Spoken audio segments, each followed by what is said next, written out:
All right, guys, I kind of teed it up, but it might be a prisoner of the moment, but I'm not so sure it is. What Jared was talking about in the beginning, SOL Lions, and I did see a few things online. Oh, it's not the SOL Lions.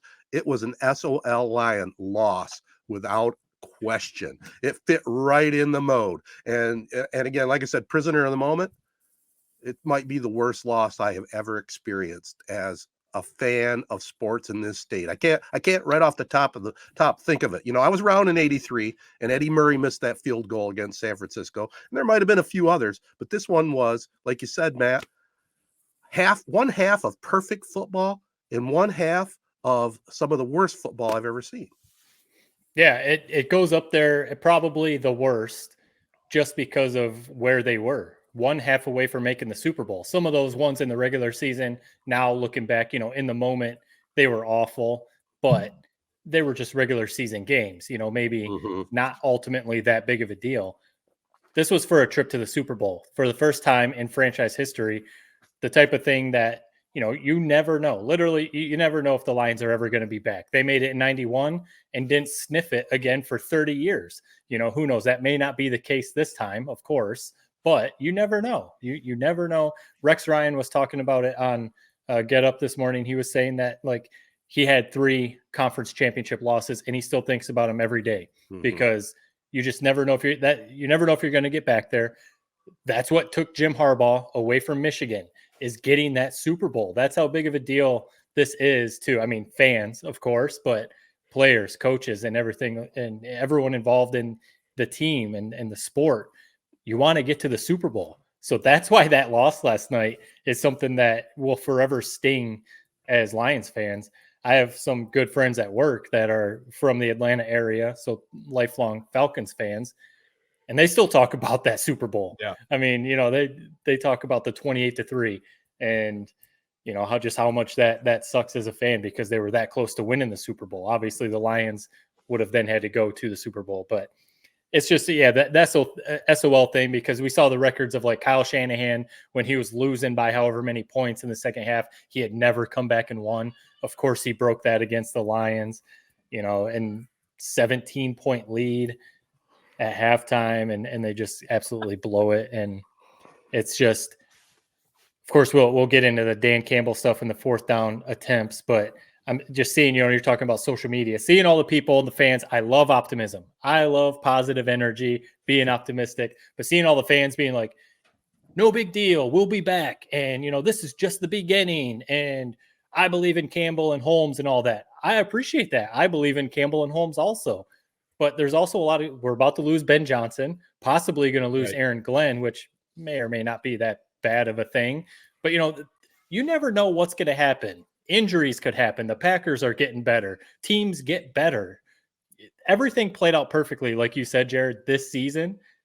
And to come up 2 quarters short, it's something that's going to gnaw at fans and the players and coaches forever.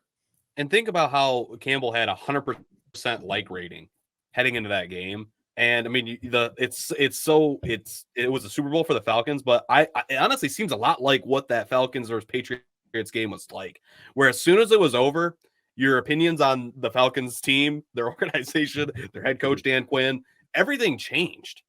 And going into next year, it's like everybody was rowing the boat. PJ Fleck, fans, people are chanting Jared Goff's name in Milwaukee. Packers fans are chanting for him, for God's sakes. The team was perfectly in sync. They were healthy for the most part. They faced 2 9-8 teams in the previous 2 playoff rounds. They're up 24-7 against Brock Purdy. It's not like this is Tom Brady making a comeback on you. Right. I worry about what this loss will mean for the next 2-3 years. You lose Ben Johnson. It just, you can't pencil in, oh, we'll be back. I hope we'll be back. I'm not counting on it. Dan Campbell said it perfectly. It's going to be twice as hard to make it back here next year, because now we're going to have the target on our back, and you just couldn't replay this magic they really had with the home field advantage, everything. Look at Ford Field last night. Holy shit. It's like, dude, that was like the craziest crowd we've seen outside of all the other games that have been at Ford Field. And it was for watching a freaking TV screen. I hate to be the Debbie Downer. I really hope they'll be back. They're so young. They're so good. They are going to be damn good next year, but up 17 points, second half of an NFC Championship game against Brock Purdy. I mean, you can't have it any better than that, and they blew it. And Yeah. it was so gut wrenching that second half. Ted, you're right. It's like there was nothing to be said. It's like, what are you going to text in a text thread? Right. You wanted to keep the positive vibes going, but there was just no way to. It was a mistake after mistake after mistake, and a few potentially boneheaded. We'll talk about them. Decisions, just sad. Just sad. Yeah. Well, before you jump in real quick, Ted, you said, what do you say in the text, Jared? One of my buddies from back home, he still lives in Michigan. We text throughout games and stuff, Michigan and Lions. And to your point, the last thing I looked this morning and kind of laughed. The last thing that we said after the clock's at 0, I just texted to him, shitty. And he responded, sigh. Yeah. And that was it. That was it. That was the end of our conversation. That's all you needed to say, man. It's for sure. And, you guys bring up some good points. And even Campbell, which, right spur of the moment after that gut-wrenching loss, he even flat out said, this was the year. It's not that easy. It's going to be that much tougher. This team is still, there's going to be changes made every year. But right now, the core of this team, they're set up to be good. Now, are they going to be Super Bowl good? You got to get it done. You got to do it on the field. And this year, it was just teed right up for them. And that's why this loss was just totally devastating to this state, to that team, I'm sure, to anybody that is a Lions fan, and there's reasons why. So let's get into some of that. Let's start with Dan Campbell. Let's just get that right out of the way. There's been a lot of debate about him going for it on 4th down, not going for the field goal. Why don't you guys start it off? Well, the big thing is that you hear people say this is what he's been doing his whole career, or as a head coach ever since he came to Detroit. This has been what he has done. So it wasn't an abnormal thing for him to do. Everyone knew that he's gambling Dan. He goes for 4th down more than any other coach, but they have success at it. 4th and 3 or less, they convert basically 80% of the time. That's really good. That's wild. It's really good. And, that's one thing I say whatever I say about Goff, but he typically is very good at those quick plays. Ben Johnson usually dials up a little quick route to St. Laporta or St. Brown, and usually they get him. The first one, it was a tough catch, but Josh Reynolds is a professional wide receiver. That first one he should have caught, and I'm sure he would say the exact same thing. Gotta catch that ball. That first one, the whole game plays out differently if they get that. They go to the Super Bowl. He makes that catch. They go to the Super Bowl. Yep, because they milk some more clock, and maybe they score. At least get a field goal. At least a field goal. The field goal. That's the other side of it. Who knows? Because they're field goal kicker. People say, like, if you don't trust your field goal kicker, why have one on the roster? That's a fair thing to ask, but people don't remember they picked him up basically mid-season. He wasn't on any team. So I saw someone, we posted on Facebook a few hours ago about this and that we were recording a podcast, and someone replied he would like to ask Dan Campbell, did you go for it, or did you not kick the field goal because this is your identity and this is what you do, or because you don't trust your kicker? And I'd be curious to see. Obviously, he would not come out and say, I don't trust my kicker. Dan Campbell's not going to say that. But is that part of it? Do they just not trust him to kick those 40 plus, 50 plus yard field goals? Because he doesn't have a very good success rate at that. The people who act like just take, I'm mind blown at the people who still just say, like, as simple, take the points, as if it's an automatic thing. You have no idea if that's going to go in, if it's going to get blocked, or how the game is going to play out after if you attempt that field goal. So I have no issue with Dan Campbell going for it. And one thing I'll add before you jump in, Jared, I saw Ryan Clark this morning, former player, of course, on Get Up. He mentioned one thing that I thought was a really good point. This has been Dan Campbell's identity as a coach, and this has been his message to his team, to Jared Goff, the quarterback, to all of the players. I believe in you. This is why we go for it. I trust Ben Johnson, the coordinator. I trust you guys as players. So that's why they go for it so much. That is their identity. That is what they do. If in the biggest moment, he all of a sudden flipped and went back on his whole thing, that's his whole philosophy. If in the NFC title game, he was all of a sudden like, got tight and was like, nah, we got to, let's kick the field goal. that could backfire. The players could be like, what the hell, man? This is you don't trust us now? You trust us all season, but then all of a sudden now you don't trust. So I mean, that's I thought that was a good point. I mean, you put your trust in your players all season for the last 3 years since he's been in Detroit. You're going to trust him in the NFC title game too. And Jared Goff said it on the podium too. I don't know if you guys saw it. Like a reporter asked, what did you think about the 4th down conversions? And the reporter almost couldn't even finish the question. 100%. Goff was like, we should have converted. Right. Great call. We should have converted. So no problem with Campbell. The one was maybe the 3rd down on the goal line at the end of the game when they ran it and then had to burn a timeout. That was questionable, but it made that part flat out made no sense. But I'll be honest, I was like, I was like half like even watching at that point. I didn't even give a shit. It was over. I mean, I know it wasn't technically over, but for all rights and purposes, it was over. Here's where this is why I'm gonna critique Campbell for one of them, not the other. 4th down, the first 4th down where they were up 14 points. Yeah. I said it in real time. You take the points because going for that 4th down was such a momentum. The momentum was in the balance before that 4th down happened. And you saw it as soon as the 49ers got the stop. Now the crowd's back into it. Now they take a deep shot down the field. And now they have literally all the momentum after Ayuk made that great catch. Right. You don't tempt fate when you have a 14-point lead in such a big game. Take the points, keep the momentum. And I get what you're saying, Matt. 100%. Bagley, I don't trust him, or Badgley. But up 14 points, 45-yarder, NFL kicker, no real pressure. I mean, there is pressure, but not nearly the amount of pressure that would have been on them on the second attempt if they went for the kick at the end of the game. Take your chances with Badgley there. I agreed with Campbell on the 4th down call near the end of the game. I didn't trust Badgley in that position to tie the game, and it felt like they needed a touchdown. The way that game was going, everything 49ers way. Let's say even the defense somehow makes a miraculous stand after they tie the game at 27. I don't trust the Lions going against the 49ers in overtime. It felt like a losing proposition. I really thought they needed a touchdown on that drive, and they just didn't. They didn't do it. It's funny people critiquing Campbell. Like the players got to make plays. That first 4th down where I said they should have kicked. Yes, I'm critiquing Campbell, but also they dialed up a good play. It just bounces off of Reynolds' hands. It's a gut punch. I hate that this is the conversation, and it will be for the next year. At some point, the players got to make some plays, and Dan Campbell can't do everything. He's not a perfect coach by any means, but a lot of what makes him is that mindset, and it's what got us there for sure. But God damn it, I just wish he could have reeled it in a little bit on that first 4th down. I know it was 4th and 2. I know they should have got it. Reynolds should have caught it, but you were just playing with the football gods at that point. Don't get greedy. Go up by 3 scores, and you can basically play a horrible rest of the game like we saw.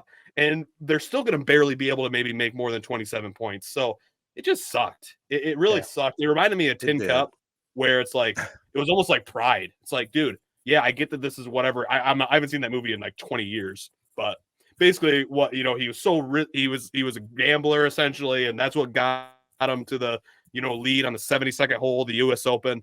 But I get that's what got you there. But at some point, just be smart, swallow your pride, and play conservative, man. You're up 17 points. If you play conservative, you don't lose the game. It's a loser's mentality. We always talk about you want to play not to lose, but if you play not to lose, they're not going to lose that game. You're up 17 points with Jay Goff, with loaded offense. Ben Johnson calling plays. You basically need 1 score in the second half to ice it. It's just 2 field goals would have accomplished it.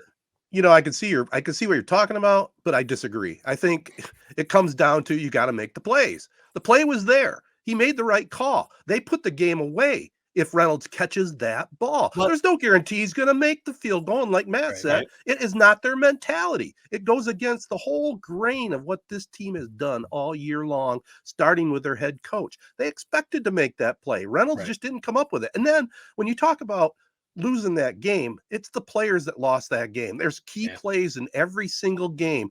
My goodness, 60 years old, I probably would have had that interception. How do you drop that ball? I mean, it was obviously it was a tough one. I know you've got the interception. I know you've got the interceptions record. It was on the hands. It was on the hands. But he was falling back. I'm not defending him. He should have caught the ball. Yeah, he's falling back. But that was just another one where it was like, when that happened, that was just starting to add to the, I don't want to say SOL, But it was stuff like that that always happens to the Lions. That's when I freak quit play. texting right there, man. It bounced off his face mask straight to the wide receiver, basically. Like it couldn't have bounced off and ricocheted way over or bounced Right. off and went backwards. It bounced right up, basically into his breadbasket for a 50-yard gain. And, who knows what would happen if he caught that interception. And everything could have flipped. I mean, that was when momentum really started turning after that freak play. Because the 1 4th down already didn't happen and everything. But to your point of the players have to make plays, I've said it a lot, whether we're trying to defend Jim Harbaugh or whether, back, when he was going through his struggles. I always say that. It should be the players taking accountability. And I think that's what Jared Goff was doing on the podium. Mm-hmm. He was taking accountability. And I'm sure Josh Reynolds would do the same thing because he had that other on a 3rd down crossing route, 1st down. I mean, Jared, you would have made that catch. Like it was a perfect throw from Goff right here. And he just flat dropped it. That was another play that would have got a 1st down and would have extended that drive. And who knows what would have happened after that. So there was the punt from Jack Fox. That was a bomb, like an 80-yard punt.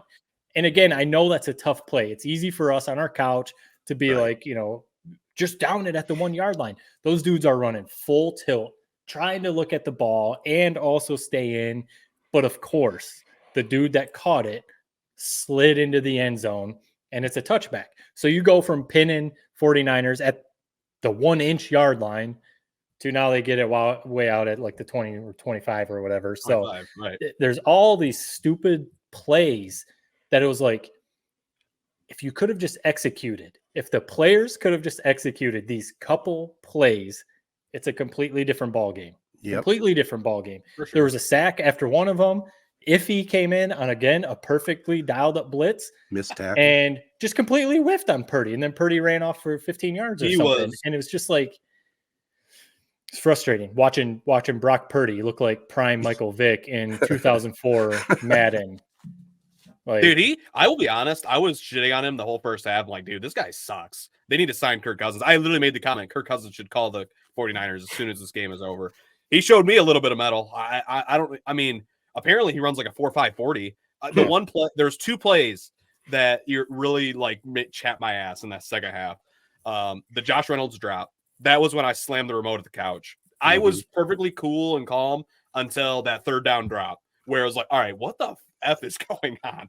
And then 3rd down, 3rd and 4, when the 49ers, basically put the 10-point lead on the board to ice it.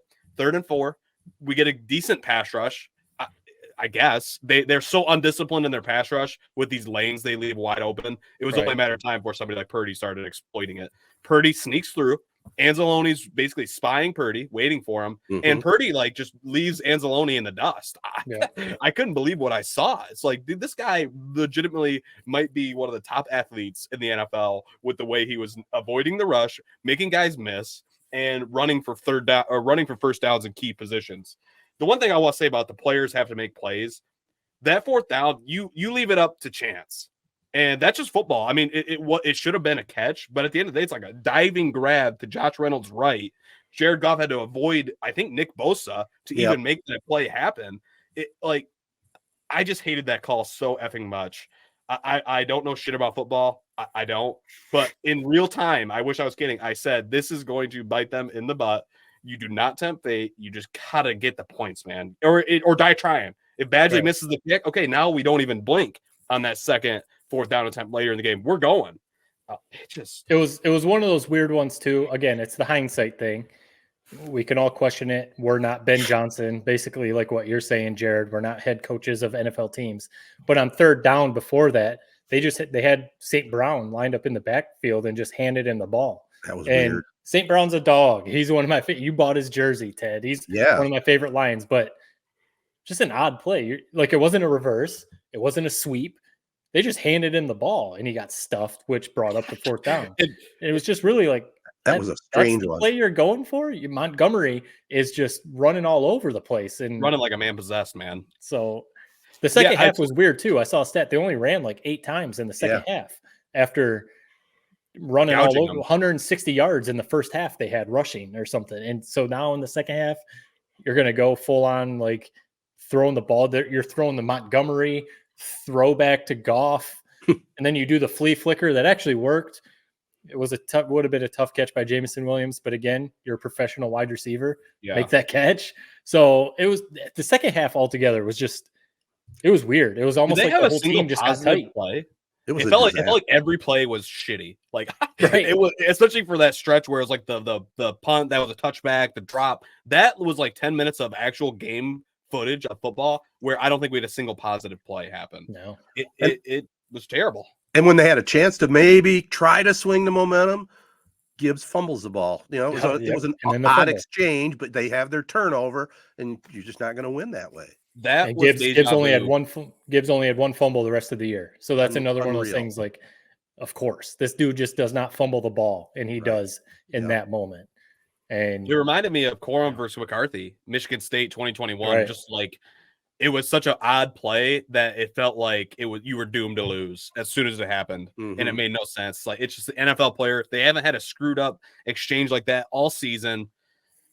I don't know. I'll be curious to know what happened. It just seems like maybe that's just a rookie making a rookie mistake, and you just hope that it doesn't result in what happened, which is a fumble. Just if you're losing the ball, just go down. It just sucks. You can't have those things happening against the 49ers in the NFC Championship game when you've already lost all your momentum, just compounding. Where does this game leave you guys with Jared Goff? And this doesn't have to be a bash fest, or it can be, or a love fest, whatever.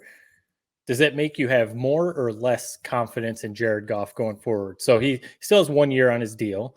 I would assume conversations will start, whether they're going to work on an extension. I wouldn't think he would wait till the end of next season to talk about it, Or he led them to the NFC title game. I had a great season. They threw up the stat before the game, including the playoffs up to that point. He was leading the league in passing yards. We know how well he played. He played awesome. But did he show a little bit of his limitations in that game to you guys? To me, it kind of did. The lack of mobility, to me, I don't think you have to be prime Mike Vick in today's NFL. You don't have to run like that. Even Lamar Jackson has dialed back his running a little bit. But we see Mahomes scrambles. Brock Purdy was scrambling all over the place on the Lions last night. And having that part of having that athleticism, having that option as a quarterback, to me, makes you a top 10 quarterback, or makes you worthy of getting that huge extension. Maybe not like Joe Burrow money, but up there. Jared Goff just won't scramble. I don't know if it's just a mental thing or if he knows he's not the fastest guy in the world, but I just wonder on a couple of those fourth downs, if running is an option, if it would play out differently. Again, I'm not saying he's a scrub. I'm not saying don't extend him. I'm not saying trade him away and go with Hendon Hooker going forward. That's not what I'm saying. I'm going to stay consistent. It's about how much money he's going to ask for. And if he wants Joe Burrow money, in my opinion, I don't think the Lions should do that because of the limitations that he brings. But you also don't want to just throw him away because he is a really good quarterback, and those aren't out there, just to draft or whatever. So where do you guys stand on the Goff extension coming up here soon? You got to give it to him is where I'm at. I get the mobility. No matter how much money he's asking for, just give it to him. It's good. I mean, that's just quarterback. I don't know. It's a bubble that will probably pop at some point. They're getting paid so much money right now. Yeah, it's just the world we're in, because they're at such a premium. There's not that many of them. We saw that in the NFL across the board this year. Couple injuries obviously added to that, but it's almost like a dying breed. It's like good quarterbacks. I don't know what's going on. I know we have some good ones coming in the draft, but no, I think you got to give it to him. I thought he played well. They didn't cost him the game. That's for sure. No, I don't think you can point at Goff and say he didn't do his job, which is kind of weird because I thought that was going to be the result of this game. Either it's going to be like, man, Jared Goff is that guy, or man, he really laid a dud. I thought he played well. He missed a couple throws. I mean, the one like double pass that they essentially ran with Montgomery, where he underthrew, I want to say it was Williams down the field. That was maybe a little bit of a misstep, but it was also just a really tricky play. Right. And then he had the throw over Gibbs's head before halftime, which would have led to a touchdown. Other than that, I thought he played pretty well. I think the Reynolds catch should have been had. Reynolds had two big time drops that could have kept some drives alive. I thought he played well. I think you got to re-sign him, and next year will be a big telltale to me. I mean, I don't think there's a better option in the near future for next year if you want to maybe give Hendon Hooker another year to develop. I mean, I'm not a Hendon Hooker guy. Maybe you guys believe more in him. I don't, but I'm a Goff guy. For better or worse, maybe we might not ever win that Super Bowl with him at the helm, but I thought he proved some things to us this year. And against the number one defense in the league, arguably the 49ers, I thought he played a pretty damn good game. Wasn't perfect, but pretty goddamn good. It was a quarterback winning performance, and they still lost. Yeah. Goff is never he has the liability. He's never going to be a mobile quarterback. That's just the way it is. But the other things he brings to the table, as far as I'm concerned, just my opinion, it's got to be Goff next year. There's no other alternatives. I mean, there's no getting around it. And if you want him to come back next year, you got to offer him a fair contract. Now, is he going to break the bank? I don't know, but you got to pay him a fair amount of money. And for crying out loud, for what he did this year, is even though he's slow and it sometimes has trouble getting out of the pocket when they put pressure on him, those quarterbacks that can run like that, they're at a premium that can run and throw. There's not that many that are really that good in all aspects. Goff, to me, the leadership he brings to this team, the team does believe in him. I think that's got to weigh quite a bit on what they decide to do.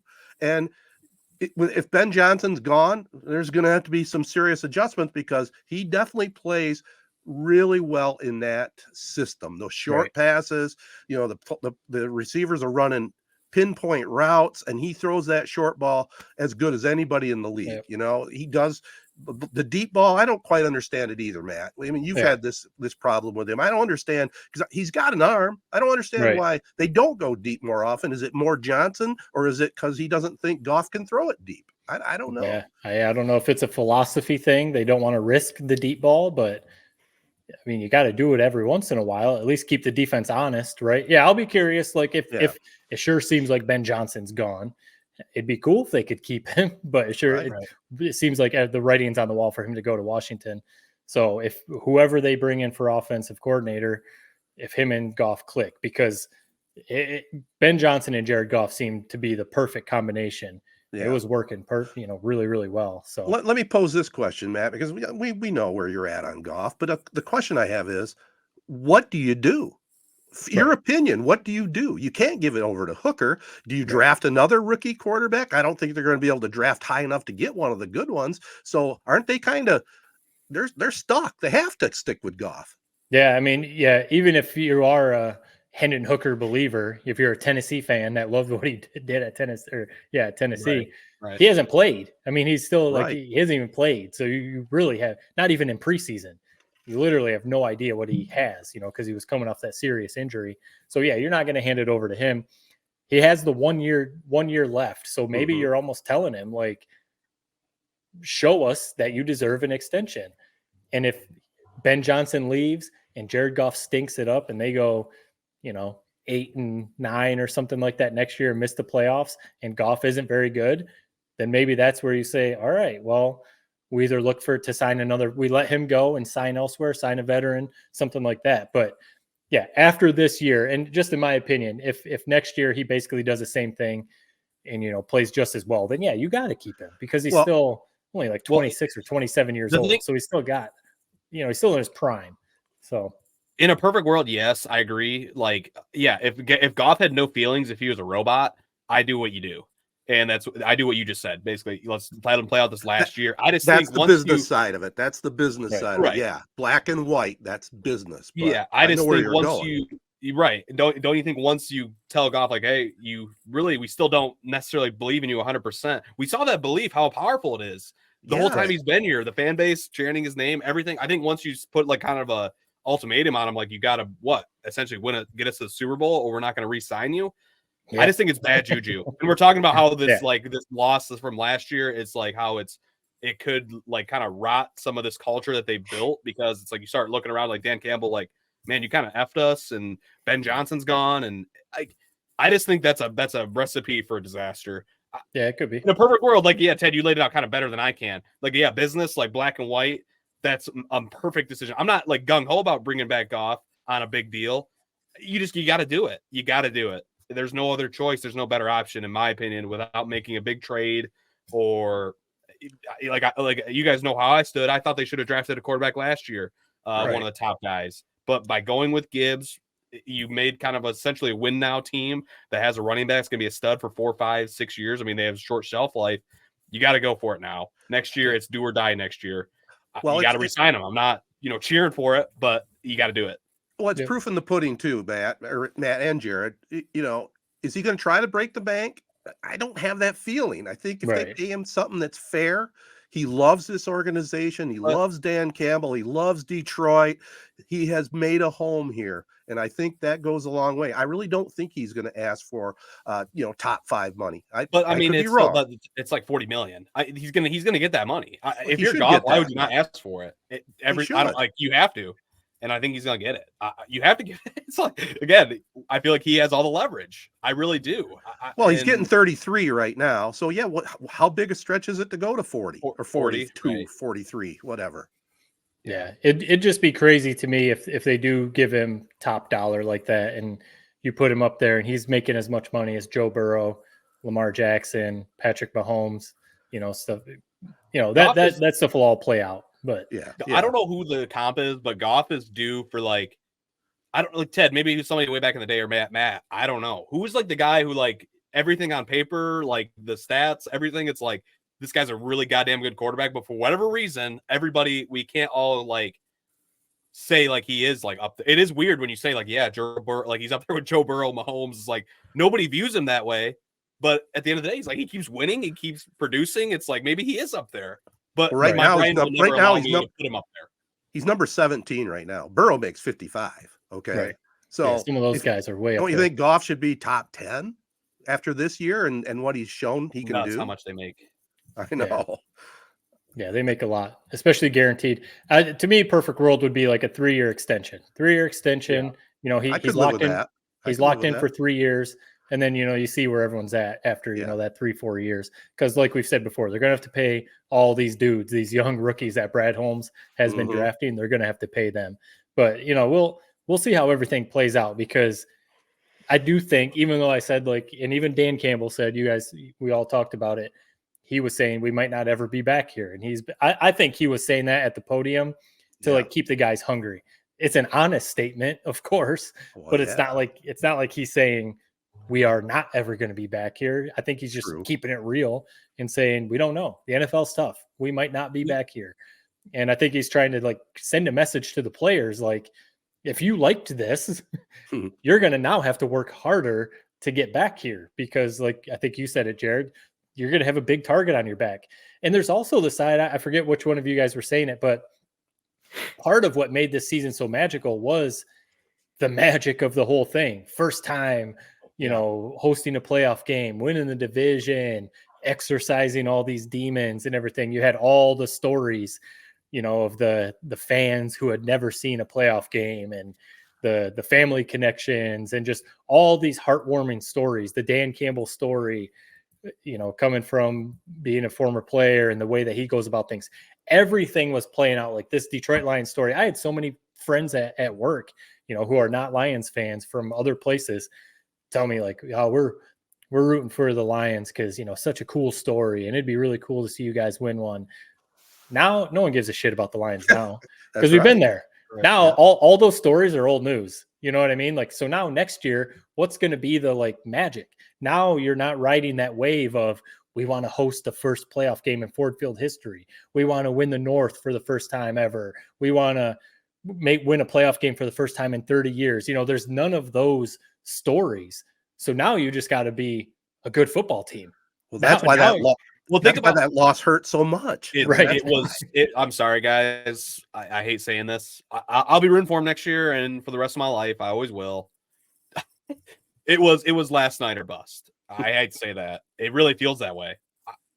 I'm sure I'll come back around in 8 months when we restart the season and we get a nice little shiny new draft pick that Brad Holmes is going to turn into a stud. But wow, it really felt like it was last night or bust. That's how it felt, at least watching the game, to me. Yeah.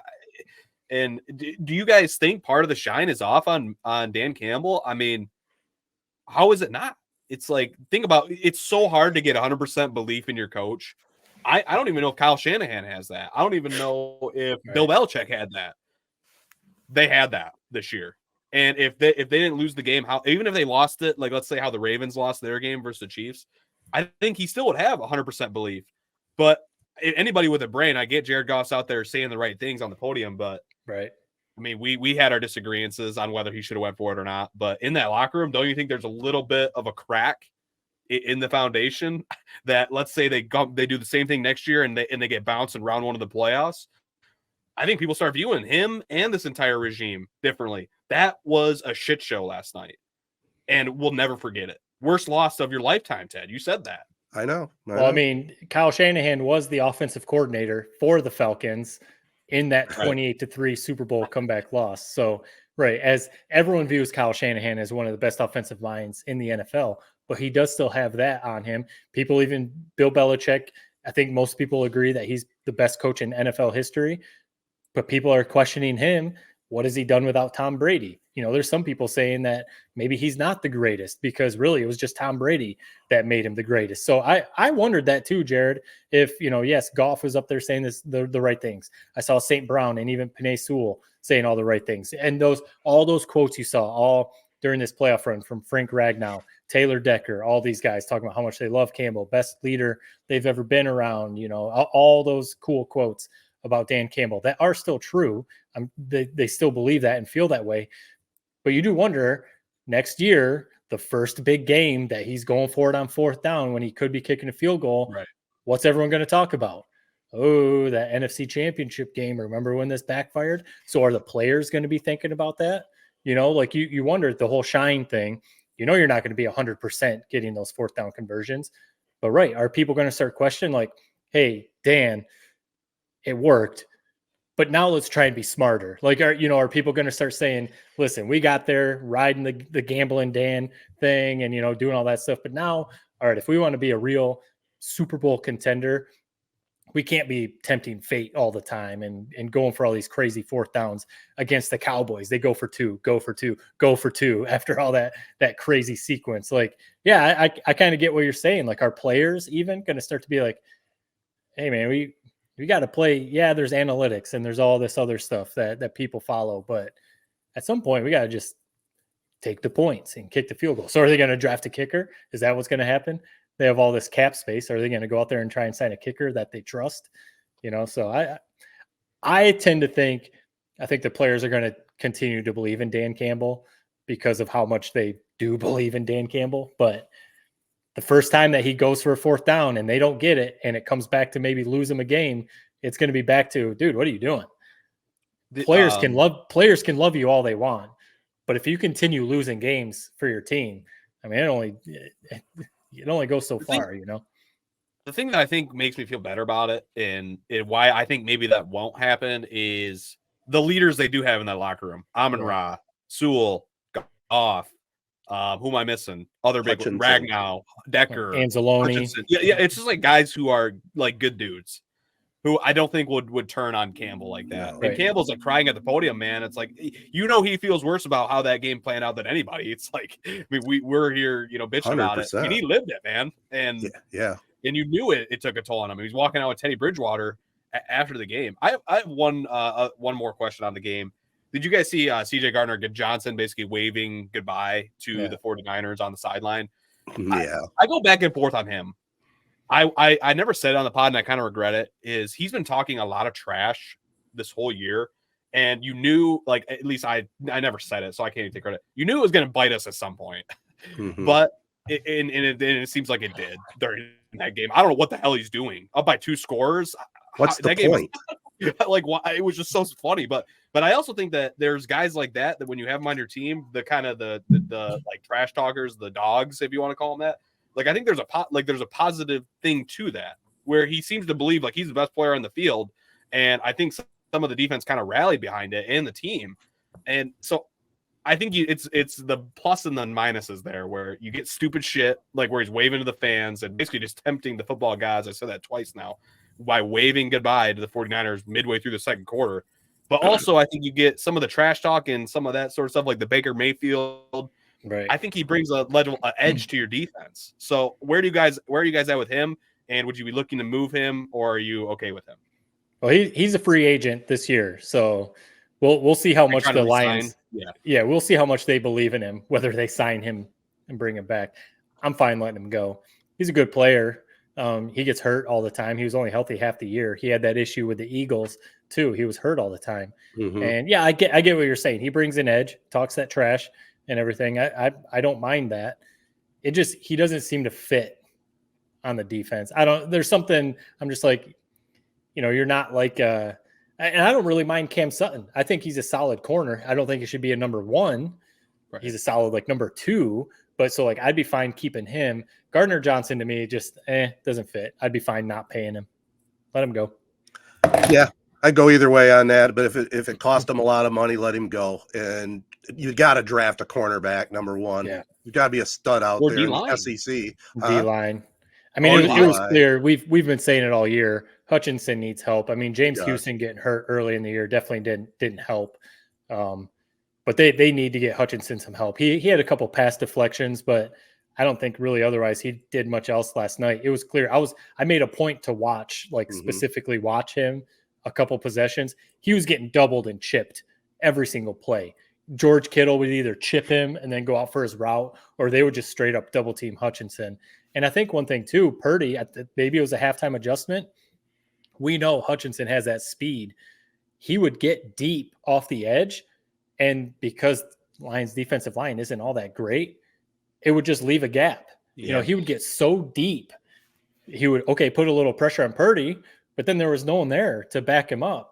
And Purdy would take off for 10, 15 yards or whatever. So I think that would help if they had a couple other, solid defensive linemen. They've got like $60 million in cap space, more than anyone else in the league. So they're going to have draft picks. They've got cap space, like I just said. So they're going to be able to do some stuff. So maybe, hopefully, what you kind of teed up, Jared, are people going to continue to believe in Dan Campbell, or are they going to jump ship? Hopefully people still believe in Dan Campbell. So hopefully free agents are like, yeah, I want to go play in Detroit. I want to go play for this guy. Right. And they can, because D-line, you said secondary, offensive line, you can always use depth there, right. But they need some help on defense. Look, go ahead. I was just going to say, Dan Campbell, he's beloved, and he is definitely still, one game's not going to tell his tale. Yeah, we'll know the Dan Campbell story 2 or 3 years down the road, but people are still going to want to come play for that guy. They love him, and they love the way he plays the game as a coach. So yeah, who doesn't love Campbell? Right. You're exactly right. I'm overreacting. That's what a podcast is. I mean, I went through the archives recently, and it's like, man, I mean, if that's what this is. You fire from the hip. It's what you feel in the moment, and that's how I feel. I just worry about it. The one thing that I was a bit disappointed in, I don't want to be the Hutch hater. I'm not the Hutch hater. I'm not a Hutch hater. I love Hutch. I thought he was in for a big game when he started the game with those 2 pass breakup or pass deflection swats, whatever you want to call them. Yeah. I mean, he ended up with basically what Mark Titus calls a trillion. He played all game and didn't record a single stat, zeros across the board, other than those 2 breakups. I thought we were due for him having a big game. I really did. I mean, I know he gets doubled. He needs help. We need help everywhere on that goddamn defense. Yeah. But I thought he was going to make a big play, especially when we were sliding in that 3rd and 4th quarter. I thought he was going to have a big sack that was going to kind of revitalize this team. I was counting on it to the point where I was like watching him. Like I was watching him on these snaps, and it's just like he's not even getting home. And then when he is, he's leaving big rushing lanes for Purdy to escape. I thought we were in for more, and it just shows. I think he still has a lot of ways to grow, and I think he's still a damn good player. But you just saw the difference between him and Nick Bosa. I mean, Nick Bosa 2 sacks, he's getting doubled the same way, but he just got another step to take. And I thought we were going to take it last night, but he's not ready yet. He's still young. Yeah, it's only his 2nd year, and obviously we've said a number of times now on the podcast and today he needs some help on the defensive line. But I'm sure he can look at the tape and maybe get coached up a little bit, or maybe watch a guy like Nick Bosa and be like, all right, what's he doing that I'm not doing, or something like that. But anyone at this point, and I know I'm not saying that you are a hater, but anyone at this point who is still a Hutchinson hater, That's just what you are. You're a hater because he's Right. proven that he's one of the best defensive ends in the league. He just, it'd be nice. Like the Niners had Nick Bosa and they went out and got Chase Young. They were like, you can't have just one guy. You've got to have more than one guy on the defensive line. And all right. Well, sorry. No, go ahead. I'm happy that they didn't sign Chase Young. I mean, there's a tweet circling around where his effort was piss poor. And that's what irritates me about the swing of momentum on that fourth down. That was the effort that they were giving. Greenlaw's slamming his helmet on the sideline. Like they were done. just God damn it, make it a 3-score game. Well, I'm curious. So before we sign off on the Lions, Ted, I mean, you've watched a zillion football games. Jared, you have too. Yeah. But Dan Campbell, after the game, of course asked, what about those fourth down calls? And, I'm sure you guys saw the clip, but he said a lot of stuff. But one of the things he said was that the 49ers bleed the clock out. When their offense is going well, they bleed the clock out with McCaffrey, with Debo. They can just bludgeon you, by running those guys. Short passes with Purdy. And he said he wanted to take back momentum. You keep talking about momentum, Jared, and rightfully so. But Dan Campbell was saying with those fourth down calls, he was trying to take the game. Like, we talk about, you don't play to lose, you play to win. And he was playing to win. He saw that things were starting to flip. He saw that the 49ers were getting momentum. So 1, he doesn't have the best kicker in the league. 2, they're really good at fourth downs. So he was like, I want to win this game. If I go for a kick and we miss, I'm sending a message to my offense and they're just getting momentum back going the other way. Let's go get this fourth down and win the game. They're in the Super Bowl if Josh Reynolds catches that ball. And I saw some people saying like, Goff was scrambling and he threw a dart. And it was not a dart. Reynolds, he was falling a little bit. Man, you're a professional wide receiver. And Reynolds has been good this year. He's been a good receiver this year. So yes, he has. I don't have any problem with it because of that. Campbell saying I was trying to win the game. I mean, we had to do something to win the game and just didn't execute. Well, we're going to see what kind of coach he really is if he loses any of these coordinators he has right now, especially Ben Johnson, right? I mean, we'll see what Dan Campbell can do and if he can keep this team together. So I have confidence in him. I really think he's a solid coach and he's exactly what the Lions needed. Did they get the job done yesterday? No, but I don't put the blame on Campbell, at least, not 100% for sure. Who knows? Maybe we'll look back on this like Michigan in the playoff 3 years ago against Georgia. Just got run off the field and it was like, all right, cool season. Michigan, not quite there yet. Obviously now 3 years later, they won the national title. So maybe we'll look back in a couple of years and be like, man, that NFC title game against the Niners, that was wild. But all right, they figured some stuff out. I hope you guys are right. I've always been negative. I hope you guys are right. But God, that's one that's going to stick with you for a while, for a lifetime, probably. For sure. At least they didn't lose the Super Bowl that way, right? I mean, when teams lose Super Bowls, they tend to just kind of fade away, kind of like the Eagles this year. And we'll see if they can ever regain it back. But I don't know. I'm not going to be thinking of NFL football probably until I go on my trip out west, And I'll soak up some of the atmosphere in Vegas, but it won't quite be the same, obviously, without the Lions there. Well, Jim Harbaugh had some news. So why don't we just take a real short break and get back and talk a little bit about that and a few other things in sports.